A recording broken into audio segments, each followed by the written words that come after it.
আমি দক্ষিণে দিকে দাঁড়াইছিলাম রোডের পাশে, তারপর আমার সোয়াল আমার ডানের দিক দাঁড়াইছিল আর ঢপ একটা শব্দ হইলো, শব্দ হইলে পরে আমি পাশে তাকাই দেখি যে ট্রাক দাঁড়িয়ে রয়েছে আর ঢপ শব্দ হইলো।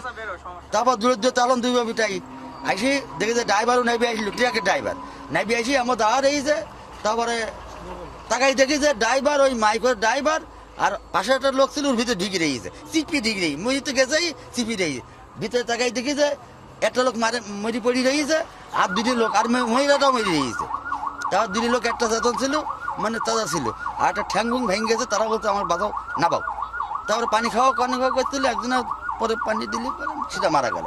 আর ঠ্যাং ভাঙা যেটা ওইটি ঠ্যাং যেটাই নাবাইনি আমরা হসপিটালে পাঠাই দিচ্ছি। এখানে ওই দিক থেকে বিপরীত দিক থেকে ট্রাক আসছিল আর মাইকওয়ালারা ওরা ডানে চেপে গেছিলো এবং অ্যাম্বুলেন্স ডান সাইডে চাপে গেছিলো ওর এবং ট্রাক ব্রেক করে দাঁড়ায় পড়ছিল। তারপরে দুর্ঘটনাটা ঘটে। এখানে 6 জন মোট যাত্রী ছিল, তার মধ্যে জায়গায় 5 জন মারা গেছে, একজন আহত অবস্থায় কুষ্টিয়ায় পাঠানো হয়েছে।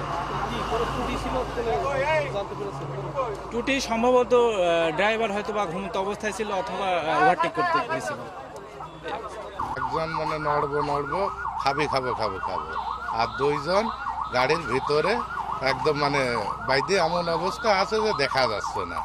পরে আছে বাইরের থেকে উদ্ধারকারীরা আসলে পরে ওনারা এসে বেশ কাইটে আমরাও টাইনি সেই গাড়ি টাইনি বের করে তারপরে আছে তাকে আছে 2টা লাশ পরে পাঠাই প্যাকেট করে পরে পাঠানো হয়েছে।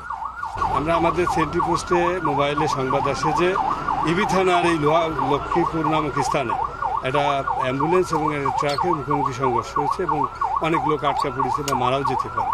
তো আমরা সংবাদ পেয়ে খুব দ্রুত ঘটনাস্থলে পৌঁছে যাই। এসে আমরা যেটা দেখছি যে একটা বাংলাদেশ কৃষি উন্নয়ন কর্পোরেশনের যে বীজবাহী ট্রাক, এই ট্রাক এবং একটা অ্যাম্বুলেন্সের মুখোমুখি সংঘর্ষ। তো ট্রাকটার নিচের দিকে এই অ্যাম্বুলেন্সটা অনেকটা ঢুকে গেছে এবং এখানে অ্যাম্বুলেন্সে 6 জন যাত্রী ছিল, ড্রাইভার বা সব মিলে 6 জন ছিল।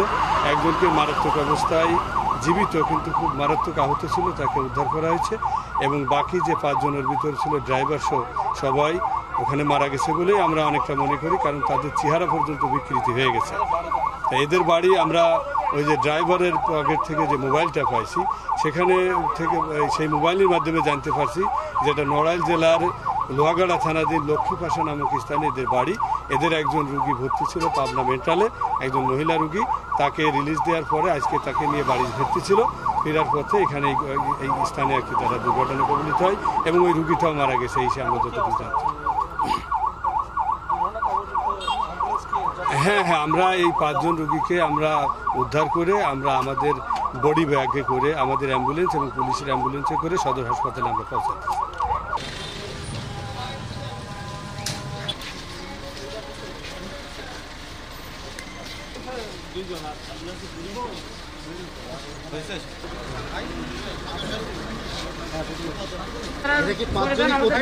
ভাই প্লিজ